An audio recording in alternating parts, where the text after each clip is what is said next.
Hello, and welcome to the Unitarian Church of Los Alamos. I am Mimi, and I use the pronouns she or they, and I am today's worship associate.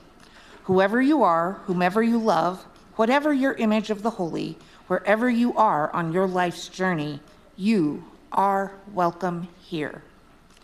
If this is your first time with us, we'd love to get to know you. So please sign our guest book in the foyer. You can also speak with our greeter, Mike McNaughton, who's also in the foyer, or Anna Delane, who's also in the foyer, our co-chair of membership committee, for more information about our church. For kids here in our service, we have our activity table up here in the front. We ask that kids use whisper voices at the table. Kids can also stay seated with their grown-ups or their adults. Grown-ups and adults and kids can also go to our library room during the service that's behind that window on the that side. We also have a nursery for young kiddos 0 to 3 years old. Sarah Hamoud is our nursery coordinator and can check your younger kiddos in. If you would like more information about our program for youth and children, please speak with Terra Louise. She's in the foyer. Our director of Lifespan Spiritual Enrichment. After the time for all ages, kids will leave with Elizabeth Portillos, who is not in the foyer, for our World Blessings class. We have our Candles of Community area over here and in the back. You are encouraged to come up before the prayer meditation time to light a candle and or write your joy or concern in the book to be read aloud. Again, you're encouraged to come up before the prayer time to write your joy or concern in the book. If you are in need of pastoral care or support, or even financial assistance with grocery cards or funds from the Minister Discretionary Fund, please contact Reverend Tina DeYoe, who is not in the foyer, to set up an appointment. You are now invited to greet your neighbor. You're encouraged to greet someone you might not know or recognize. If you'd rather just wave instead of shaking hands, that's okay too. I will call us back with a chime. Go!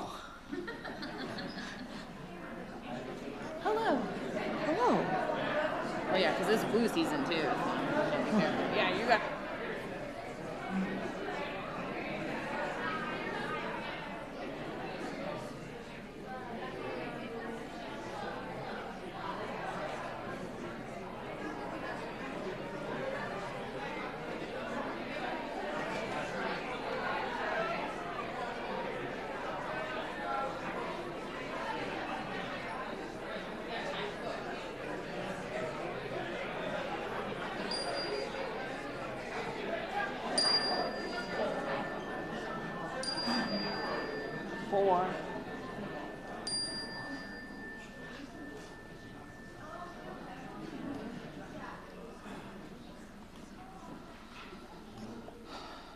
Join us after the service for a church potluck. All are welcome.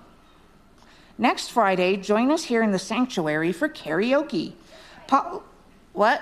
Or this coming Friday, yeah. What'd I say? Next. Okay. Well, it is next. It's the next Friday. It's this coming Friday. This coming Friday, which is the next one on the calendar. Join us here in the sanctuary for karaoke. Potluck dinner starts at 5:30. Karaoke starts at 6:30. We have a special announcement from Teresa Cull, our board president, about the ministry discernment process, and then Anna Delane will make an announcement about our connection cards we would like you to fill out today during our service. Please go ahead and silence your cell phones or other noise-making devices this morning, like your neighbor, as we begin our worship service together. Good morning, everyone. I'm Teresa Cull. I'm the president of the church board this year, and pretty soon the nominating committee is going to be asking for folks to volunteer for the board. I'm just throwing that out as something Just FYI.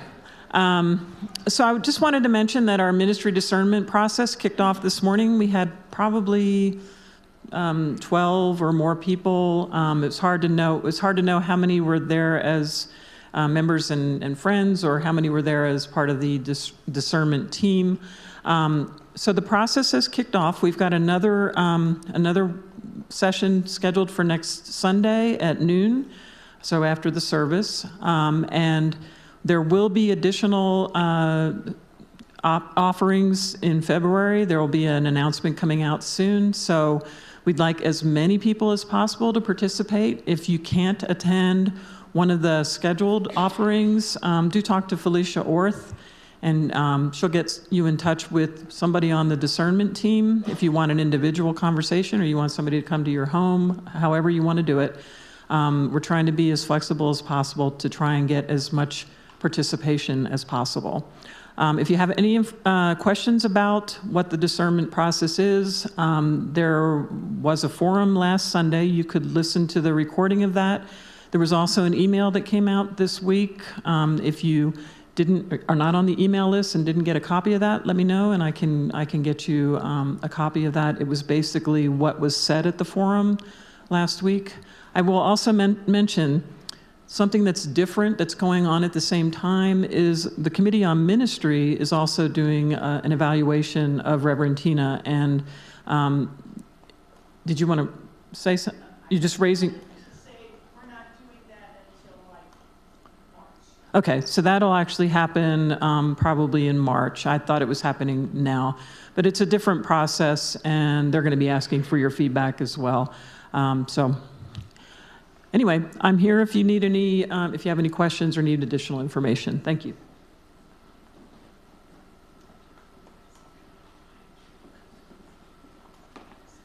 Good morning. Thank you. My name is Anna Delane. I go by she, her pronouns. I am the co-chair of the membership committee, which is why I'm here talking to you. I passed these out this morning. I tried to get everybody. If you didn't get one, if you'd raise your hand, Terra is going to come by and give you one. The membership committee has three main goals. One, to increase engagement and support of all members. To increase connection within the church community, that's number two. And number three is to grow and sustain membership. So thinking about these goals, how do we achieve them? How do we support our members? How do we know what's going on in your life that you might want support around? This is a tool. If you flip to the back, the last question is, how are you doing? What's new in your life? And I thought I'd answer that publicly so you can know how important this could be. Most of you don't know me. Even those of you who do know me pretty closely don't know. I'm actually struggling right now. I'm going to read what I wrote because I want to make sure I use the right words, because I could use other words that wouldn't be so helpful. I'm shaky. I'm struggling with my place here at this church. Terra's resignation has me concerned and worried about our future as a congregation. Transitions are hard for most humans, and I'm trying to hold on to the hope that we will find someone as lovely and amazing as Terra, as impossible as I believe that to be. But in this moment, I'm shaky. And I think that the church should know that. And that's why I'm so invested in this. I understand it feels a little bit weird and like an intrusion, but it can be a tool whereby we get to know each other a little better. And you can share a little bit about what's going on in your life. And maybe you're excited that Terra's leaving. I can't imagine that exists. But like maybe you have hope that some new version will happen and that you've had your eye on or whatever. But that's just my opinion, right? Everybody has their own, and that's the beauty of these. So I ask you to please, please, please fill this out and be as candid as you are willing to be. If you want to do it anonymously, go ahead. If you need another one, fine. We'll have them available during the potluck as well in case you need more time and attention to do it. But we really appreciate your feedback. Thank you.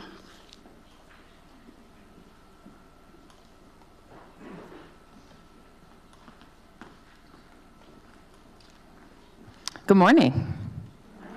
I'm the Reverend Tina DeYoe, and I use she, her pronouns, and I'm the minister here at this congregation. And now we are entering into our call to worship and chalice lighting time together. We come together as a community every Sunday to pause and worship together. Worship creates connections within, among, and beyond us, calling us to live with wisdom and compassion, calling us to be our better selves. And our worship theme for this month of January is resistance. Today, our worship theme is siding with love as resistance.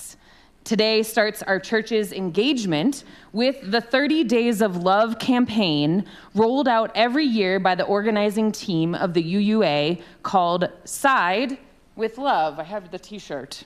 There you go. And on this MLK weekend, we are also celebrating the message of transformative love and nonviolence that he preached.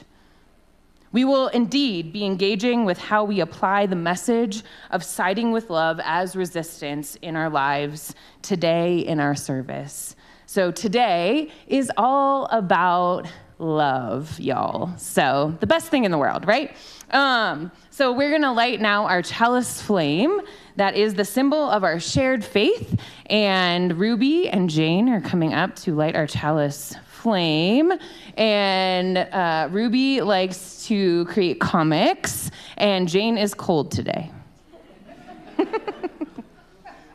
So let us light our chalice with these words from Barb Mann, who wrote a chalice lighting reading last fall during our church committee fair. Yay, Barb! So this flame symbolizes our beliefs, our strength, and our kindness. Glow on. Thank you, Barb. And now let us rise in body and or spirit to sing our opening hymn, Answering the Call to Love.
We are indeed answering the call of love because our world needs a lot more of it right now, y'all.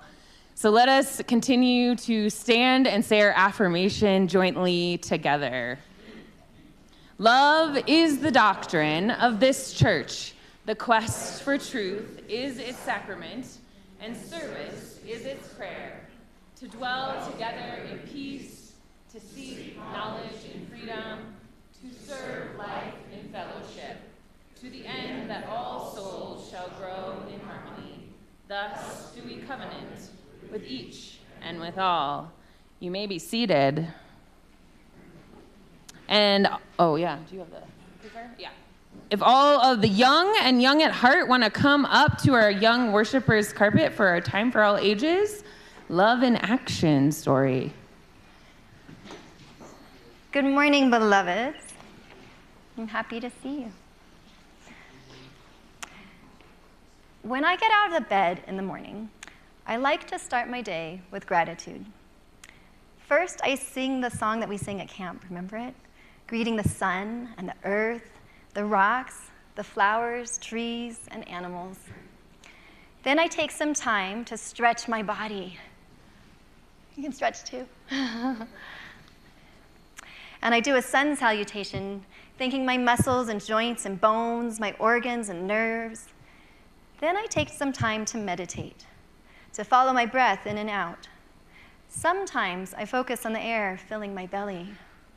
Sometimes I will think of people I am in conflict with and send them love. Or I think of people who I know who are in conflict with each other, and I send love and peace to their situation, and I hope that they will be able to resolve it. Then I chant Om 21 times. Lastly, I journal what I am grateful for. Since my 44th birthday, I have aimed to write 44 things a day that I am grateful for.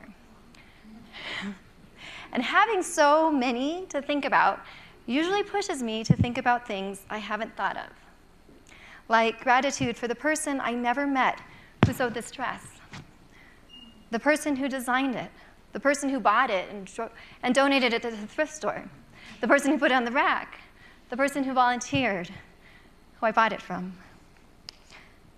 The way I get to express myself and flow when I wear it. I'm grateful that William is getting better from being sick, that Jane and I had an amazing bonding day yesterday. I'm grateful for our conversation about privilege, how to be aware of who we are as we enter different spaces. I'm grateful for what I've learned from Gioma Liu about how to do this and why it matters to think about this, about all Michelle Alexander has taught me about not being colorblind in a world with racism. I'm grateful for our co-op, for Boomerang, for Samizdat, for the people running small businesses. I'm grateful for farmers and those working to protect our topsoil, for the things we can reuse, for books and authors, for brave folks who showed up for speed friending on Friday night, and all the hugs that I got after I made my announcement last Sunday. I'm grateful for all of you who come to church and are here to open your minds, grow your hearts, and make connections. Some days I sleep in and I miss the whole routine, but it's when I always go back to ground me. Oh, I forgot my slides. There's the sunrise. Be obsessively grateful. When I was a kid, I called my dad's mom Nana. I used to like to count the hearts in Nana's house. She had hearts in her wallpaper, a heart-shaped candy dish, quotes in heart-shaped frames. I remember looking around her house and feeling the love in all she did. And then I decided to call her Nana Love. When I was 24, my Nana Love had a stroke that affected the speech part of her brain, and she wasn't able to talk anymore. I remember the speech therapist coming in to help inspire that part of her brain to work again. They would give her different prompts of opposites and pairs that we all know, and ask her to fill in the blank. You can do it with me. Up and salt and cold and what do you think my Nana Love said? The only thing she could say when prompted was love. Up and love. Salt and love. Cold and love. She lived for 11 more years speaking in love, blowing her kisses, making anyone in the room know that they were loved by her smile and her presence. My Nana Love was not politically active. She wasn't trying to change the world. But her limited voice, she changed us all. As you all know, there are a lot of sad and difficult things going on in our nation right now. And in our community, we are all looking for ways to respond. Taking action isn't just fighting the things we don't like. Love in action is about using our energy, thoughts, time, and our money, and investing them in the things we love and want to see in the world.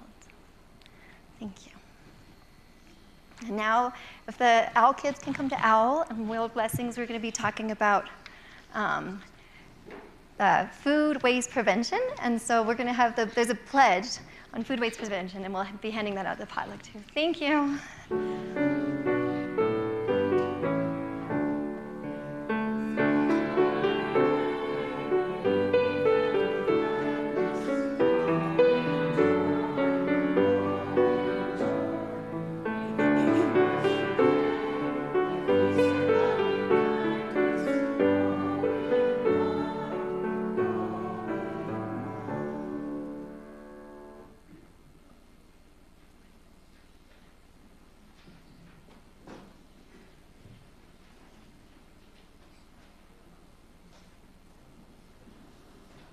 My iPad sometimes switches where it is.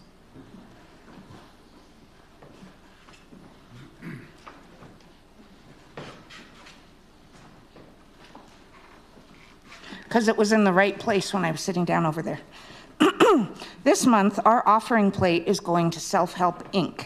Self-Help Inc. is a nonprofit organization dedicated to supporting those in need in northern New Mexico since 1969. Self-Help Inc. has provided consultation and advocacy, emergency financial assistance, and seed money grants to residents of Los Alamos, northern Santa Fe, Rio Arriba, and Taos counties. You can also use the QR code on the screen for the Givelify app to make a donation to Self-Help Inc. or directly to our church's general fund. Now let us take the offering, and may what you give bring you joy. Three people to help pass the plate.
you for your generosity this morning.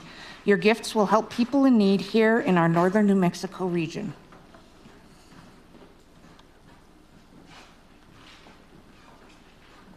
And thank you, choir, as well, for your music.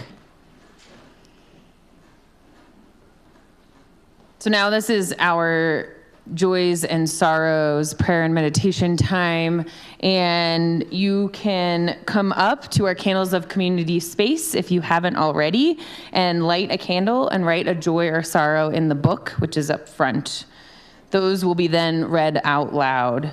During this time, you can also remain seated and join in our meditation song number 1025, When Will the Fighting Cease? And it's a newer song that we're singing, so the choir is going to sing the first verse, and then the congregation is invited to join the second two. It's going to be repeated 2 more times, and then there's Latin, and then there's English again. So please let us enter into this time of joys and sorrows and prayers and meditation together as we sing.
Now I invite you into this prayer meditation time with first grounding yourselves, your feet on the earth, breathing in, breathing out.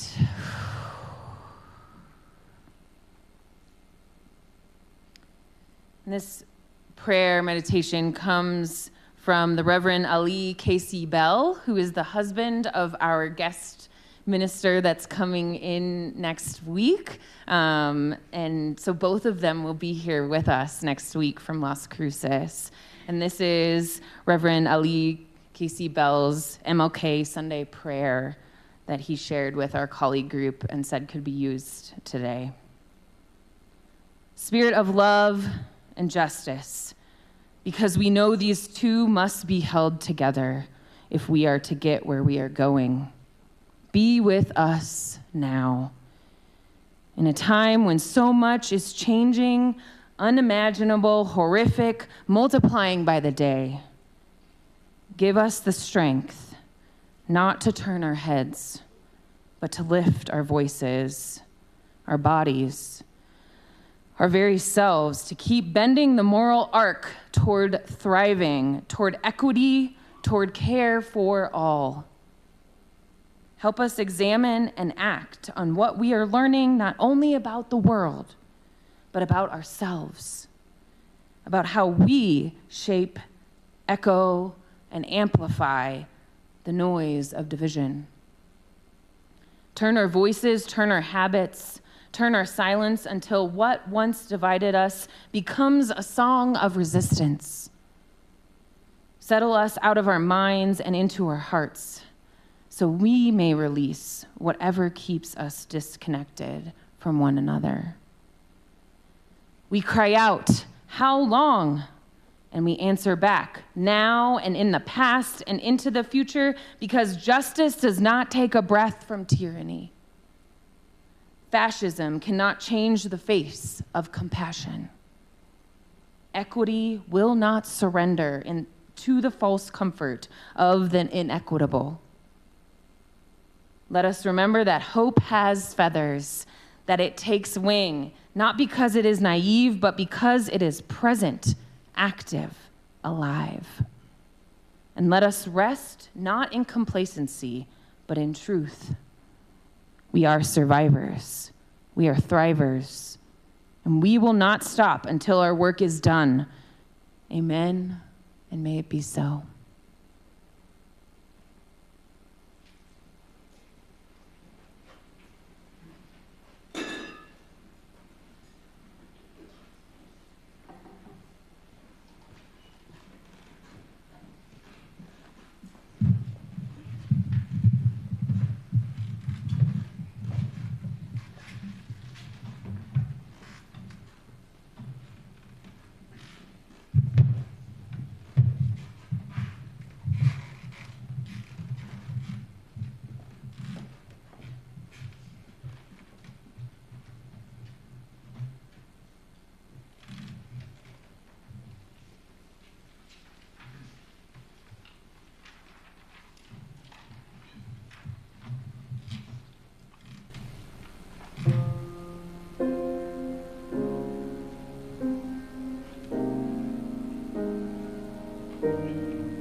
I choose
thee.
I'm not crying, you're crying. That was amazing and powerful, thank you.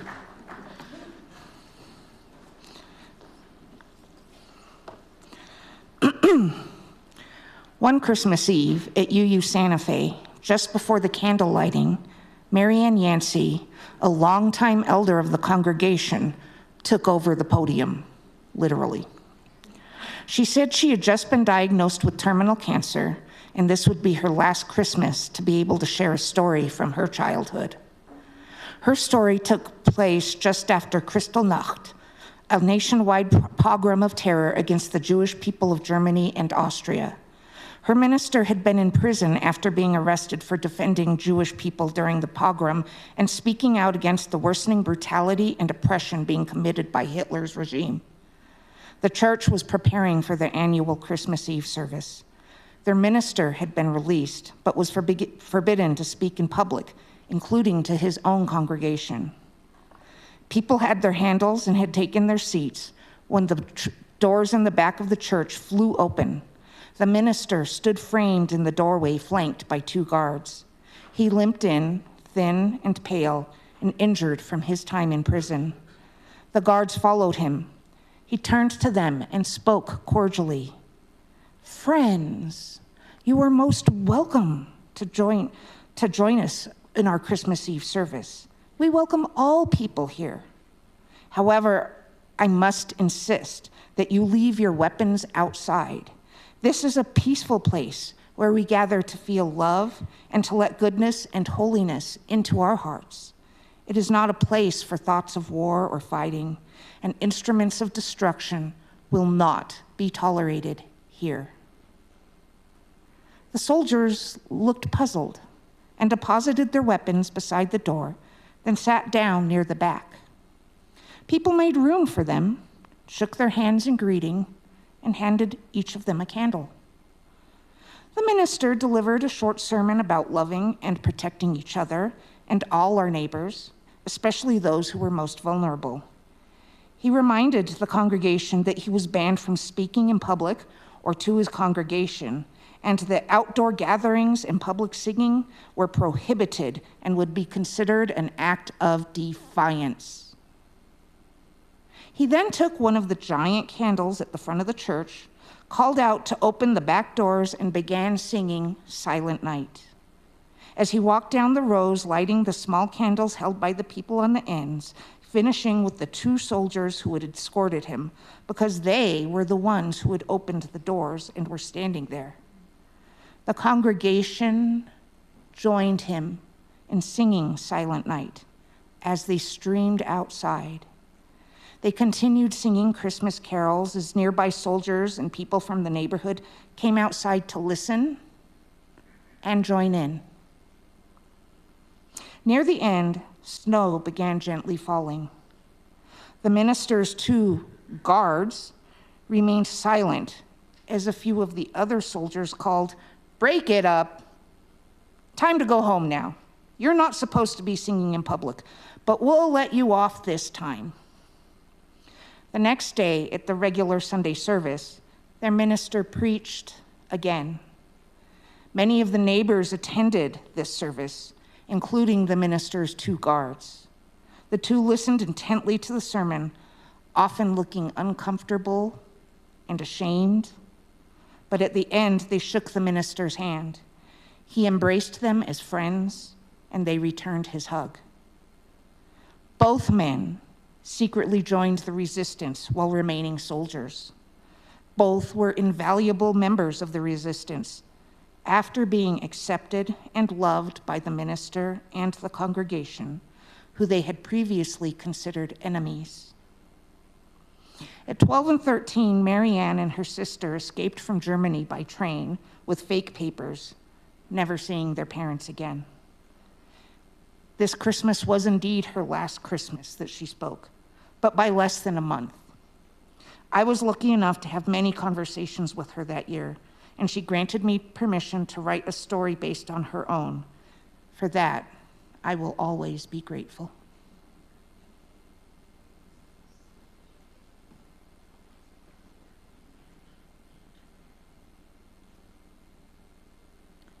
Thank you, Mimi, for sharing that and Marianne's story.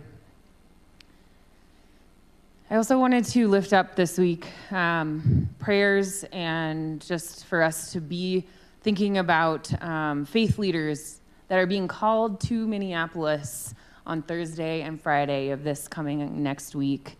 And they've put that out to all of us in the UUA throughout different denominations and different religions. So people, faith leaders en masse, will be gathering Thursday and Friday in Minneapolis as a force of love as resistance. Unfortunately, I will not be able to go. I have a funeral. Ann Schaefer's funeral is this Saturday. But my heart and prayers are with them for safety. So I just wanted to let you all know that is happening in our country this coming week. Love is the only force capable of transforming an enemy into a friend. The Reverend Dr. Martin Luther King, Jr. This quote is from MLK's sermon, Love Your Enemies. And in this sermon, he answers the question, how do we actually love our enemies? Well, we just heard one example. This was the call of Jesus in the Bible that MLK was following. So how is it actually done? First, this is coming from his sermon, we must develop and maintain the capacity to forgive. Second, we must recognize that the evil deed of the enemy, the thing that hurts, never quite expresses all that they are. An element of goodness may be found even in our worst enemy. There is some good in the worst of us and some evil in the best of us. Nobody is beyond redemption. Third, we must not seek to defeat or humiliate the enemy, but to win their friendship and understanding. MLK goes on to say, we do not have to like our enemies or like their behavior. Love is deeper than like. Then MLK asks the question and answers the question, why should we love our enemies? First, returning hate for hate multiplies hate, adding deeper darkness to a night already devoid of stars. Darkness cannot drive out darkness. Only light can do that. Hate cannot drive out hate. Only love can do that. The second reason why we must love our enemies is that hate scars the soul and distorts the personality. A third reason why we should love our enemies is that love is the only force capable of transforming an enemy into a friend. By its very nature, hate destroys and tears down. By its very nature, love creates and builds up. Love transforms with redemptive power. We see this love transformation happen in Marianne Yancey's story. about the German soldiers who had a change of heart after the minister welcomed them into his congregation with open arms. The minister responded by siding with love, y'all, and not hate. The soldiers had a change of heart and secretly joined the resistance while remaining soldiers. Love as resistance is powerful. So, the question now is, how would I respond if ICE agents escorted me into worship or military agents escorted me here? How would we respond as a community? I like to think I would respond with nonviolence and love. I can theorize that I would comply and that I would decide to speak truth to power and be kind to everyone, even those guards. But I wouldn't actually know how I would respond until I actually was living the scenario. I received an interesting sermon prompt from one of our congregants here in our church when we had our worship team table up during the fall committee fair. The worship team had the idea for folks to submit their sermon ideas. One of these ideas was, how do I hug a mega? Well, I guess I have hugged a mega person because I have grandparents who voted opposite of me, and I hug them and tell them I love them. It is that deep agape love that allows for us to hug a mega, maybe. The agape love that understands redemptive goodwill for all people. An overflowing love which seeks nothing in return. This is the love that MLK preaches about, and he preaches about some different types of love in Greek: eros, philia, agape. There's more. Agape is a selfless, sacrificial, unconditional, and altruistic love, often considered the highest form of love. This is the love parents can give their kids. I know my parents weren't always happy with me growing up, especially when I talked back. Yet I was met with unconditional love the majority of the time. My parents weren't perfect, weren't always perfect, but no parent is perfect because we are human. Remember that unconditional agape love is at our core as humans. It is something that can help us in any human interaction. So again, how do I hug a mega or an ICE agent or someone who is spewing hate rhetoric? If they aren't my grandparents, I'll be honest, I'm not sure I could. Maybe that's the challenge. How do we get to a point where we are not consumed by our anger and where we can actually offer a hug and compassion toward a person who we vehemently disagree with? Maybe we can put that anger toward being fiercely kind. Fiercely. My mom would also teach us as kids to kill him with kindness. How many of you have were taught that, right? If someone was bullying us. Easier said than done, for sure. So this is the challenge for all of us. How do we hug a mega? How do I hug an ICE agent? How do I side with love in it all? We could start like this. This young boy, Devonte Hart, who was protesting in Portland in 2014 after the St. Louis shooting of Michael Brown. This is when the Black Lives Matter protests started, and people were protesting the killings of Black lives at the hands of the police.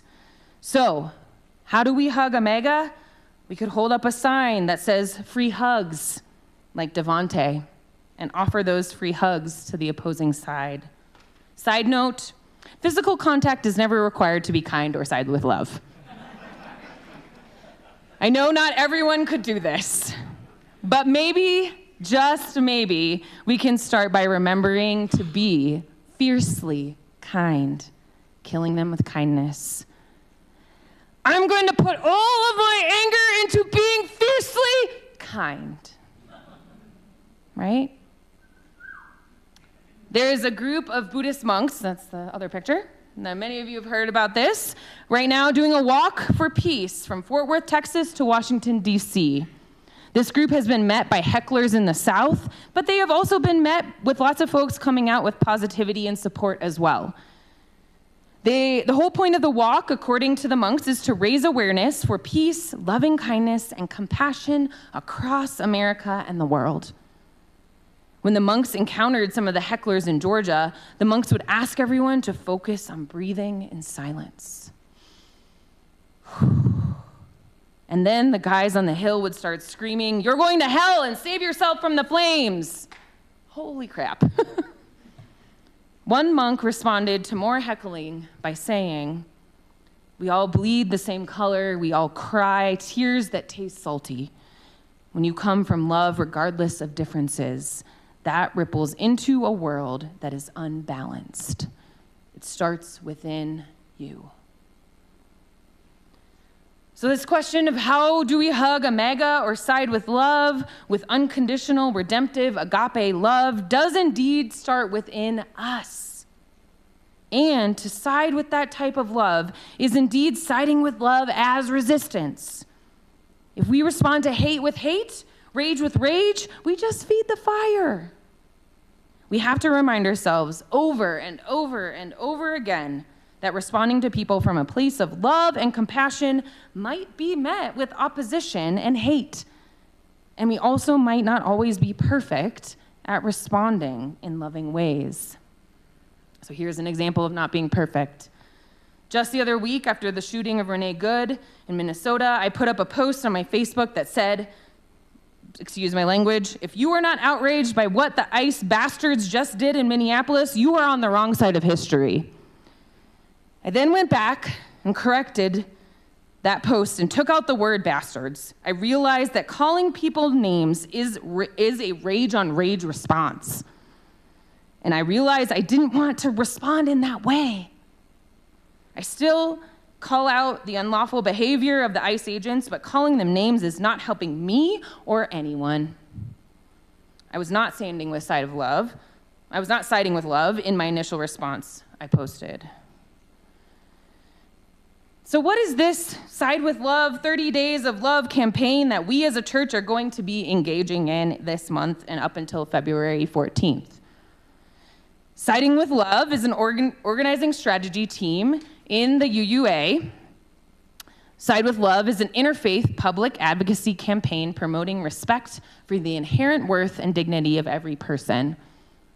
Side with Love confronts issues of exclusion, oppression, and violence based on identity.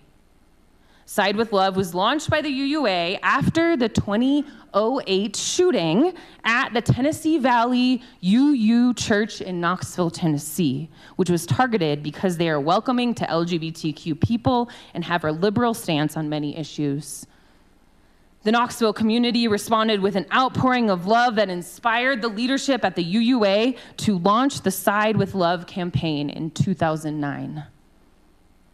So every year, starting on MLK weekend and going until Valentine's Day in February, Side with Love launches their 30 Days of Love campaign.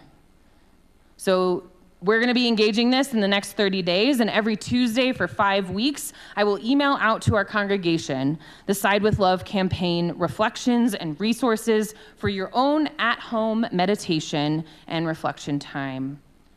This will include a written reflection from the Side with Love campaign, a multi-generational family activity, reflection questions for journaling, a meditative body practice, and a coloring sheet connected to the weekly theme. So look for those emails every Tuesday.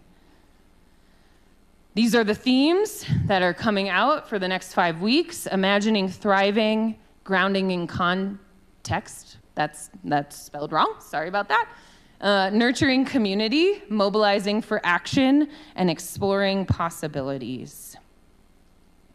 So hopefully by engaging in some of these practices and reflections that are sent out, we can all work on deepening our Side with Love as resistance work in our lives, with our families, and in our communities. There are a couple of other experiential ways that you can engage in siding with love as resistance and our 30 Days of Love. So today in the fellowship hall, Sue Watts, raise your hand. Woo, woo, woo. She has put up the archetypes of resistance that come to us from some of our Soul Matters thematic curriculum materials. This is one person's interpretation of these archetypes. So during the potluck, feel free to put up a dot next to some of the ways you engage in resistance work. Read the definition of the archetype on the sheet and see if the shoe fits for you or not. We want to see what types of resistors we have here in our community. And we'll have these up in the fellowship hall today, and we'll put them up for all to see and here in our sanctuary next week. So these are the archetypes of resistance that this one person has. There's a lot, right? Resistance comes in many forms, y'all. Like, read all of those. They're amazing. Like, I'm sure you can find one that you fit into, right? So which archetypes of resistance are you? Let's engage together in this activity in the fellowship hall. The definitions will also be up on the sheets so you can read more.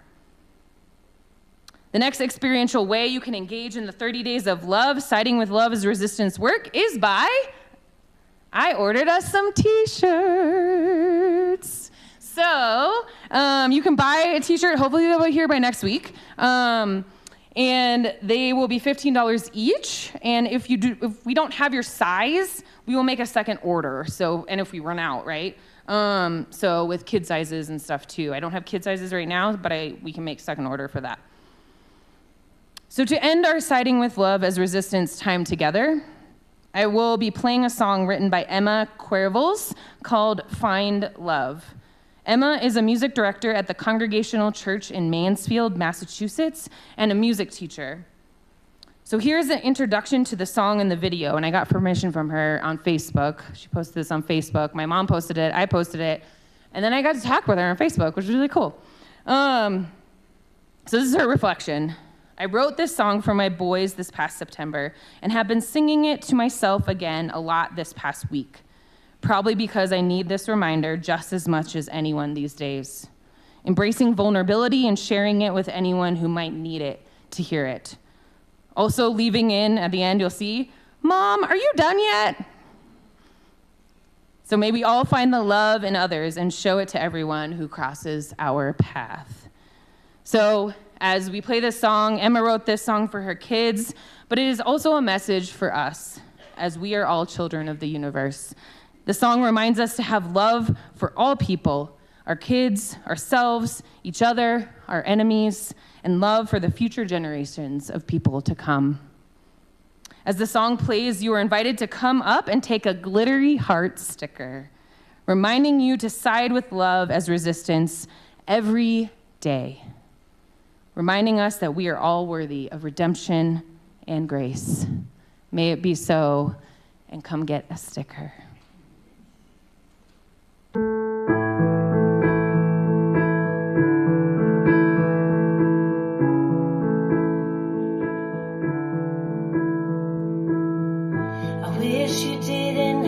Grow up this way. Wish you didn't know this world's a mess. I wish that I could guard your heart and mind and protect your innocence. But you are learning that this world is broken. Sometimes peace can't be found.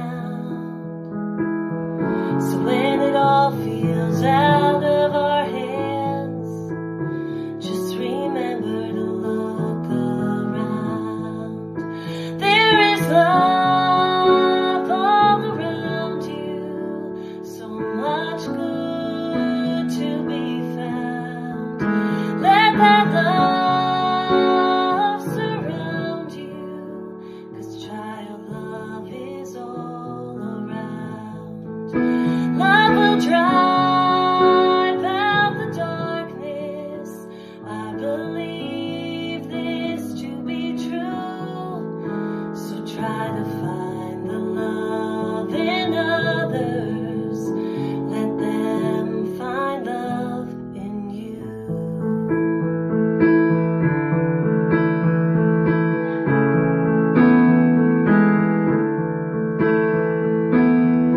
There are times when you'll be broken hearted, feel the weight of others'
try to find the love in others. Let them find love in you.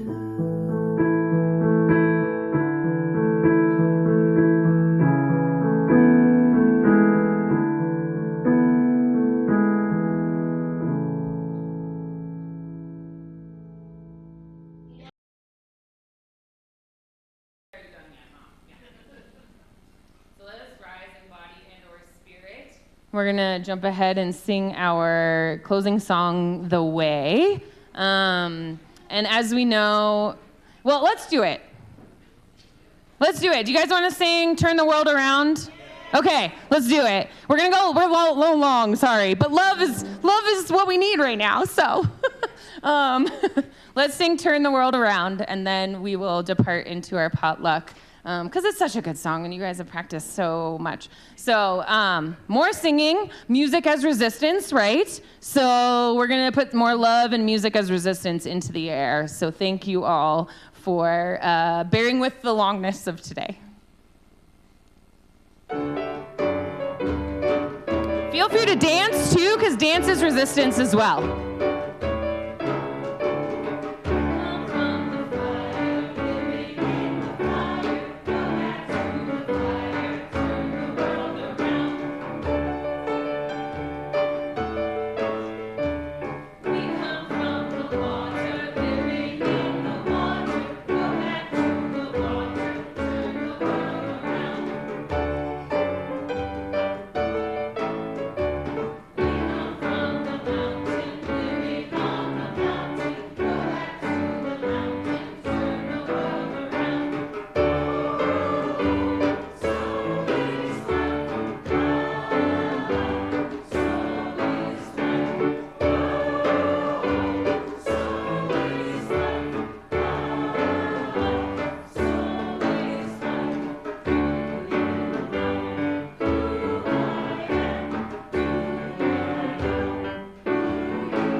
So let us go out today with our heart stickers, siding with love, and turning the world around. May it be so, y'all. And keep singing, keep dancing, and keep the joy going, all right? Closing song, The Way. Let's join hands and sing our closing song. And let's eat food together after, too, and have great conversation.